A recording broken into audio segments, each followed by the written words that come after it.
Dando continuidade aqui ao questionário do nosso estudo sobre a igreja e sua identidade perdida, respondendo então a quarta pergunta, que diz o seguinte: o que a igreja precisa fazer para não perder sua identidade, para não perder a sua característica original, né? não corromper essa estrutura como ela foi criada no propósito de Deus, né? E a resposta simplesmente é: o que a igreja precisa fazer? Precisa ler as Escrituras. A igreja precisa refletir a palavra. Ela precisa ter a palavra como sua pista de decolagem e sua pista de aterrissagem, né?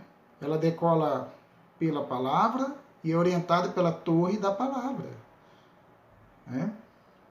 Então, assim também, o local onde ela aterriza é a palavra.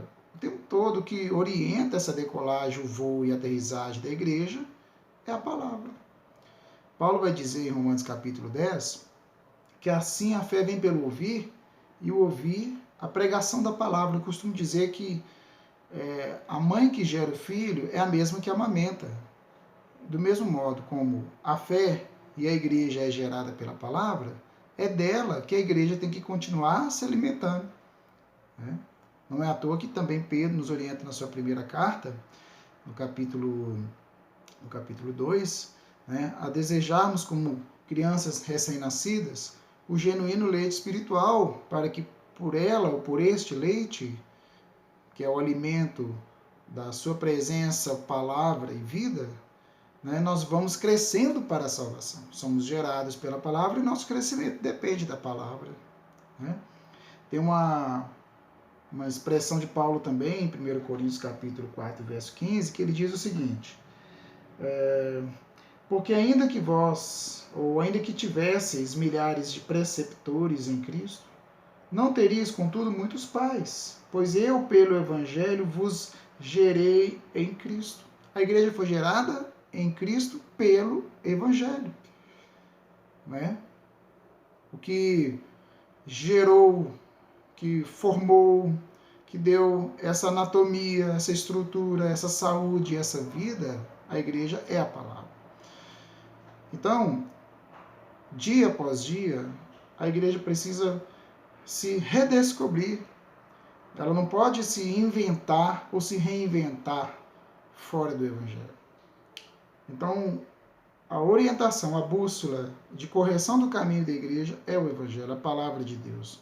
E quando falamos de palavra de Deus, falamos de uma pessoa que é Cristo. Por isso que Paulo falou: eu vos gerei pelo Evangelho em Cristo, né? Paulo chega a dizer que já não é ele quem vive, mas Cristo vive nele. Então Jesus é o cabeça da igreja. Não sou eu, não é nenhum pastor, nenhuma liderança, nenhuma vontade de uma comunidade que a constrói.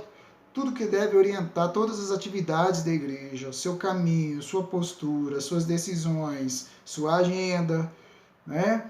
A igreja não pode cair no erro de querer entreter, ocupar as pessoas. A igreja tem que se ater e se dedicar ao serviço do discipulado. Essa é a ordem clara e explícita de Jesus, né? Indo fazer discípulos, ensinando-os a guardar tudo que vos tem ordenado.